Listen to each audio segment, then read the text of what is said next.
Hi எல்லோரும் எப்படி இருக்கீங்க? Welcome to smiley boy mom channel. இன்றைக்கி வீடியோவில் நம்ம எதை பற்றி பார்க்க போகிறோம்னா, சண்டே ஒன் டே லீவில் நாங்கள் வெளியே போன ஒரு இடத்த பற்றி தான் பார்க்க போகிறோம். அங்கே நிறைய பெட்ஸ் இருந்தது. பெட்ஸ் கூட ஜாலியாக நாங்கள் விளையாடணும், ஃபீட் பண்ணோம். உங்களுக்கும் பெட்ஸ் பிடிக்கும்னா இந்த இடத்த பற்றிய ஃபுல் டீட்டெயில்ஸ் வீடியோக்குள்ளே சொல்லியிருக்கேன். ஸோ ஃபுல் வீடியோ பாருங்கள். மறக்காமல் நம்ம சேனலை சப்ஸ்கிரைப் பண்ணிக்கோங்க.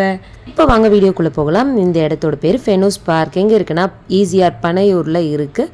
என்ட்ரி டிக்கெட் வந்து பார்த்தீங்கன்னா இந்த ஆஸ்ட்ரிச் விட ஹைட்டாக இருந்தால் டிக்கெட் எடுக்கணும்னு போட்டிருந்தாங்க. குட்டி பையன் ஜெய்குட்டியும் இந்த ஆஸ்ட்ரிச் விட ஹைட்டாக தான் இருந்தார். அதனால் அவருக்கும் ஒரு 300 பர் ஹெட்க்கு 300. ஸோ 900 ஆச்சு எங்களுக்கு. குட்டி பாப்பாவுக்கு மட்டும் டிக்கெட் இல்லை. டிக்கெட் வாங்கிட்டு போனதும் ஃபஸ்ட்டு ஆஸ்ட்ரிச் ஃபீடிங் ஸோன் தான் இருந்தது. அவங்க வந்து ஒரு குட்டி பாக்ஸில் கீரைலாம் கொடுத்தாங்க. ஆஸ்ட்ரிச் இருக்கிற இடத்துல கோழி வாத்து எல்லாமே வந்து வச்சுருக்காங்க. அது குட்டி ஹோலாக இருக்கவே குட்டி பசங்க வந்து கொஞ்சம் கரெக்டாக கொடுக்கறதுக்கு தெரியல. அதுவும் இல்லாமல் ஆஸ்ட்ரிச் பார்த்து கொஞ்சம் பயப்படவும் செஞ்சாங்க. கவிநில கொடு.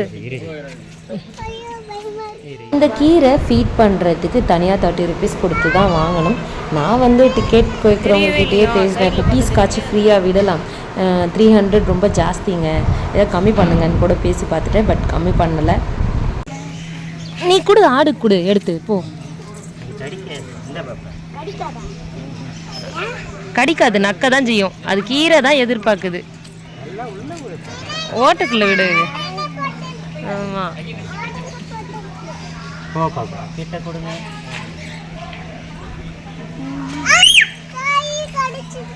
அது கடிக்கல, நக்குது ஒன்று. குட்டி பாப்பா பயந்துக்கிட்டே தான் இருந்தாங்க. பட் ஜெய்குட்டி வந்து ஊட்ட ஆரம்பிச்சிட்டாரு. ஃபைனலாக கவி பாப்பா கோழி குட்டியாக இருக்கிறதாலையும் என்னமோ தெரியல, கோழிக்கு மட்டும் கொஞ்சம் பயப்படாமல் ஃபீட் பண்ணாங்க. அப்புறம் ஆஸ்ட்ரிச் பற்றி அங்கே போர்டிலலாம் எழுதியிருந்தது, அதெல்லாம் பசங்களுக்கு எக்ஸ்பிளைன் பண்ணிவிட்டு அடுத்து நாங்கள் போனோம். குட்டியாக ஒரு ரூமில் ஃபுல்லாக க்ளோஸ்டாக வச்சு ஏசிலாம் போட்டு நல்லா பூனைங்களை தூங்க வச்சிட்டு இருந்தாங்க. நாங்கள் போய் பூனைங்களை எல்லாரையும் எழுப்பி விட்டுட்டு இருந்தோம். அது சாப்பிட போகுது. தொட்டுப்பார். அவ்வளோதான் அவ்வளோதான். ஏ பாப்பா தைரியம் வந்துருச்சு பாப்பாக்கு.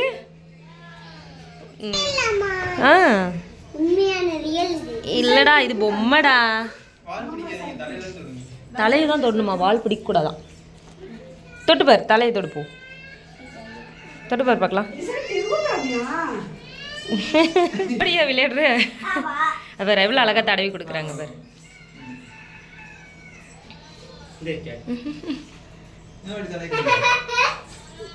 நல்லா தடவி கொடுத்தா அது நல்லா தூங்குதா?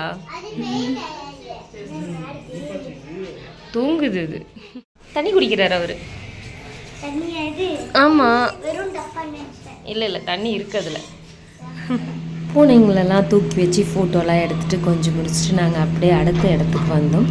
அங்கே கேட் இந்த மாதிரி இருந்தது. அதை திருப்பி நாங்கள் உள்ளே போனால் உள்ளே ஒரு கேட் போட்டிருந்தாங்க இந்த மாதிரி. அதை திறந்துட்டு உள்ளே போனால் அங்கே ஒருத்தவங்க ஃபீட் பண்ணுறதுக்கு குதிரைவாலி அரிசி அந்த மாதிரி குட்டி குட்டியாக வந்து ஒரு தட்டில் போட்டு தந்தாங்க. அதை வந்து கீழே போடாதீங்க, கையிலே வச்சுட்டு நீட்டுங்க, பேர்ட்ஸ் வந்து சாப்பிடுன்னாங்க. அதே மாதிரி ட்ரை பண்ணால் உண்மையாலுமே வந்ததுங்க. ஃபஸ்ட்டு இவங்க தான் வந்து என் கையில் உட்காந்தாங்க.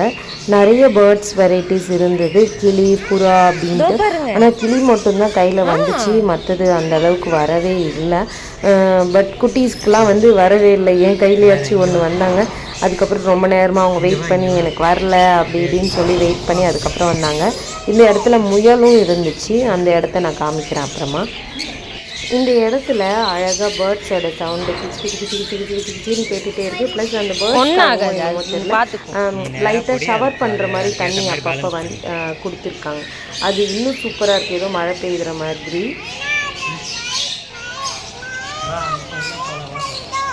ஆமாம், அச்சோ எனக்கு 2 வந்துருச்சு. ஏய் சூப்பரா. ஆமாம்,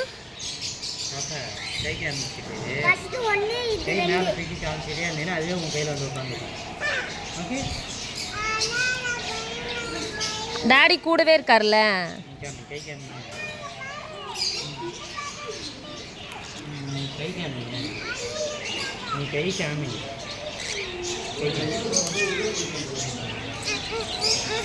சரி தொட்டு பார்க்குறியா? ஒன்றும் பண்ணது. எனக்கு ஜாலி ஆயிடுச்சு. இப்படியே ஜாலியாக அவங்க சாப்பிட்றத நான் ரசித்து பார்த்துட்ருக்கேன். அவங்களும் ரொம்ப என் கூட க்ளோஸ் ஆகிட்டாங்க. கடைசியில் இந்த 3 பேர் லாஸ்ட் வரலும் என் கையை விட்டு போகலை. அதில் ஒருத்தர் இன்னும் கொஞ்சம் க்ளோஸ் ஆகி என் ஷோல்டரில் வந்து உட்காந்துட்டாங்க. இவர் ஷோல்டரில் உட்காந்து கொஞ்ச நேரம் அவர் வேலையை பார்த்துட்டு இருந்தார். அடுத்த கொஞ்ச நேரத்தில் என் கம்மலில் குட்டி குட்டியாக தொங்கவே அது ஃபுட்டுன்னு நினச்சி அதை உட்காந்து கடிச்சிட்டு இருந்தார். கீழே வந்து குட்டி குட்டி பேர்ட்ஸ்லாம் நிறைய இருந்தது. கொஞ்சம் நடக்கும்போது பார்த்து தான் நடக்க வேண்டியதாக இருந்தது. மேலே பாருங்கள், நான் சொன்னல அந்த தண்ணி வந்து பனி மாதிரி ஊற்றுற மாதிரி வச்சுருக்காங்கன்னு, அது நல்லா தெரியுது பாருங்கள். சூப்பராக இருந்தது. உண்மையாலுமே கிட்ஸை கூட்டிகிட்டு போனீங்கன்னா ரொம்பவே என்ஜாய் பண்ணுவாங்க கண்டிப்பாக. என் குட்டீஸை கவனிக்க கூட டைம் இல்லை. இந்த 3 குட்டீஸும் என் கையில் உட்காரவே. ஸோ இவங்கள பார்த்துக்கிட்டு இருக்கவே அவங்க தனியாக போய் நான் ஃபீட் பண்ணுறேன் போமான்னு சொல்லிட்டு அவங்க தனியாக போய் ஃபீட் பண்ணிகிட்டு இருந்தாங்க. இந்த பேர்ட்ஸ் இருந்த இடத்துல ஒரு மண்ணில் வந்து ஹோல் போட்டுறது மாதிரி இருந்தது. அந்த ஹோலில் ஒரு ரேபிட் தூங்கிட்டு இருந்தது நாங்கள் போகும்போது. அதுக்கப்புறம் வந்து கேபேஜ் வச்சுருந்தாங்க அதுக்கு ஃபுட்டு. அது தூங்கி எழுந்துச்சி வந்து அதை சாப்பிட்டுட்டு இருந்தது. கொஞ்ச நேரத்தில் பார்த்தா அந்த சின்ன ஹோல்லேருந்து இன்னும் 2 ரேபிட் வருதுங்க. டோட்டலாக 3 ரேபிட் வந்தது. நான் எக்ஸ்பெக்ட் பண்ணவே இல்லை அத்தனோண்டு ஹோல்குள்ளே 3 ரேபிட் இருக்குன்னு. போயிடுச்சு. அப்புறம் நாங்கள் இன்னொரு சைட் போயிட்டு இந்த சாம்பல் கலரில் இருக்க கிளி எப்படியாச்சும் வர வைக்கலாம் அப்படின்னு ட்ரை பண்ணால் இவங்க ரொம்ப ரிவ்யூ பண்ணுறதுங்க. பச்சை கலரில் இருக்கவங்களாம் ஆட்டோமேட்டிக்காக வந்தாங்க. இவங்கள ரொம்ப நான் வந்து பேசி கரெக்ட் பண்ணிலாம் கூப்பிட்டேன். நீ வேணும்னா கைக்கு வா, வேணான்னா போ. கடைசி வரலும் இந்த கட்டையில் உட்காந்துட்ருக்கவர் மட்டும் வரவே இல்லைங்க. அவரோட ஃப்ரெண்டு இன்னொருத்தர் தான் வந்தார். அவர் நல்லா சாப்பிட்டுட்டு கையை பிட்டான்னு நினச்சி இங்கேயே உட்காந்து நல்லா தூங்க ஆரம்பிச்சிட்டாரு. அது ஏதாவது உனக்கு அரிச்சிச்சுன்னா நீ சொறிவல்ல, அது மாதிரி உன்னை நீயே அதுக்கு அரிச்சிக்கிறேன்னு அர்த்தமா?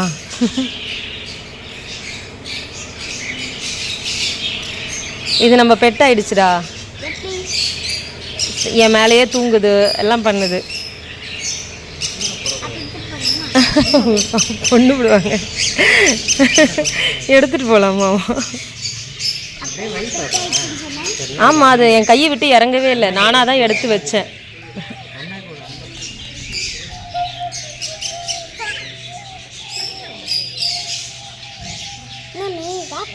அவ்வளோதான், அது தூக்கம் வந்துருச்சு. நான் சொன்னேன்ல அது பெட் ஆயிடுச்சுன்னு. ஆமாம், தூங்க ஆரம்பிச்சிருச்சு. தூக்கம் வந்துருச்சான். அப்படியே வச்சுட்டு முயலை தொட்டு பார்க்கலான்னு ட்ரை பண்ணோம். கிட்ட போனால் குடுகுடுன்னு ஓடி போய் அந்த ஓட்டுக்குள்ளே ஒளிஞ்சிக்குது. அதனால யாரும் வந்து கிட்ட போகல. தூரத்துலேருந்தே நாங்கள் வந்து ரசிச்சுட்டு இருந்தோம் முயலை. அடுத்து இதை முடிச்சுட்டு நாங்கள் அடுத்த ரூமுக்கு போய் பார்த்தோம். அங்கே என்ன இருக்குன்னு கதவு திறந்து பார்த்தா எலி. அப்பா, எத்தனை வெரைட்டி எலி. இங்கே பாருங்கள், ஒருத்தர் வந்து நம்ம வடிவேல் மாதிரி மல்லாக்கப்படுத்து விட்டத்தை பார்க்குறது எவ்வளவோ சுகமாக இருக்குன்ற மாதிரி எப்படி மல்லாக்கப்படுத்து தூங்கிட்டு இருக்காரு ஒரு பெரிய எலிங்க. அங்கே அந்த எலியோட பேர் ஃபெர்ரெட்னு போட்டிருந்தது, அந்த பெரிய எலி. அந்த மாதிரி அங்கே இருக்க எல்லா எலிக்குமே பேர் கொடுத்துருந்தாங்க. இந்த குட்டி எலிலாம் வந்து கச்ச கச்ச கச்ச கச்ச கச்ச கச்ச கச்ச கச்சன்னு வந்து கண்ணாடியில் சுரண்டிகிட்டே இருந்தது. அது மட்டும் இல்லாமல் பெரிய லிசார்ட் இந்த மாதிரி ஒரு சில விலங்குகளும் இருந்ததுங்க. கவி பாப்பா இவ்வளோ நேரம் பயந்துட்டு இப்போ வந்து யாரை கேட்டான்னு மட்டும் பாருங்கள். பாப்பா இங்கே ஒரு பெரிய ஃபிஷ் டேங்க்கும் இருந்தது. இந்த ஃபிஷ் டேங்க் ரொம்ப சூப்பராக இருந்தது. ஆக்சுவலாக செவர் ஃபுல்லாக அப்படியே கண்ணாடி டிவி மாதிரி ஒரு பொசிஷன் வச்சுட்டாங்க. இன்னொரு பக்கம் ஒரு பாறாங்கல் செட்டப். அந்த பாறாங்கலுக்கும் இந்த கண்ணாடிக்கும் நடுவில் தண்ணி ஃபில் பண்ணியிருக்கு. அதில் ஃபிஷ்ஷஸ் விட்டுருக்காங்க. ஸோ அது பார்க்குறதுக்கு ஏதோ வந்து குளத்துக்கு அடியில் இல்லைன்னா கடல் கடியில் இருந்தால் எப்படி இருக்குமோ அந்த மாதிரி ஒரு ஃபீல் கொடுத்துச்சு. பார்த்தீங்கன்னா உங்களுக்கே தெரியும், பின்னாடி ஃபுல்லாக ஒரு மாதிரி பாறையாக தான் இருக்குது, செவரு மாதிரியே இல்லை. ஸோ சுற்றி கண்ணாடி பாக்ஸ் மாதிரி இல்லாமல் இது மாதிரி இருந்தது. ரொம்ப நல்லா இருந்தது. இந்த ஃபிஷ்ஷஸ்லாம் என்னென்ன பேருன்னு சொல்லிட்டு அங்கேயே சார்ட்டில் ஒட்டியிருந்தாங்க. குட்டி பசங்க 2 பேருமே கண்ணாடியில் கை வச்சுட்டு நாங்கள் எந்த பக்கம் கை எடுத்துகிட்டு போகிறோமோ அந்த பக்கம் ஃபிஷ் வருதுன்னு ஜாலியாக விளையாடிட்டு இருந்தாங்க. அவ்வளோதான் ஃப்ரெண்ட்ஸ், இந்த ஃபெனூஸ் பார்க்கில் இருக்கிற எல்லா இடத்தையும் நான் சுற்றி காமிச்சிட்டேன். உங்களுக்கு பிடிச்சிருந்துச்சுன்னா கண்டிப்பாக வந்து விசிட் பண்ணலாம். ஆனால் 1 hour இல்லை 1.5 hours தான் டைம் ஸ்பெண்ட் பண்ண முடியும். அதுக்கு மேலே ஸ்பெண்ட் பண்ணுற அளவுக்கு ஒன்றும் இல்லை. ஸோ அதுக்கப்புறம் நாங்கள் வெளியே வந்து குட்டீஸ்க்கு இளநீ வாங்கி கொடுத்துட்டு பக்கத்துலேயே வந்து குட்டீஸ் கோயில் இருக்குது. ஆல்ரெடி இந்த வீடியோ நான் அப்லோட் பண்ணியிருக்கேன். மச்ச நாராயண டெம்பிள் ஈஸியார்லன்னு சொல்லிட்டு, யாராவது பார்க்காதவங்க இருந்தீங்கன்னா டிஸ்கிரிப்ஷனில் இந்த வீடியோட லிங்க் கொடுக்குறேன், கண்டிப்பாக போய் பாருங்கள். ஸோ ஈஸியார் பக்கம் வந்தீங்கன்னா மச்ச நரசிம்மர் டெம்பிள் குட்டீஸ் கோயிலுக்கு பசங்களை கூட்டிகிட்டு போயிட்டு அப்படியே அந்த வெனஸ் பார்க்கையும் சுற்றி பார்த்துட்டு கூப்பிட்டு போகலாம். பசங்க ரொம்ப என்ஜாய் பண்ணுவாங்க. நாங்கள் இதை முடிச்சுட்டு பக்கத்துலேயே தானே பீச்சுன்னு சொல்லிட்டு பீச்லேயும் போய் கொஞ்ச நேரம் பசங்களை விளையாட விட்டுட்டு வீட்டுக்கு வந்துட்டோம். அவ்வளோதான் ஃப்ரெண்ட்ஸ். இந்த வீடியோவில் நான் சொன்னதெல்லாம் உங்களுக்கு பிடிச்சிருந்துச்சுன்னா லைக் பண்ணுங்கள், ஷேர் பண்ணுங்கள், சப்ஸ்கிரைப் பண்ணுங்கள். தேங்க்ஸ் ஃபார் வாட்சிங்.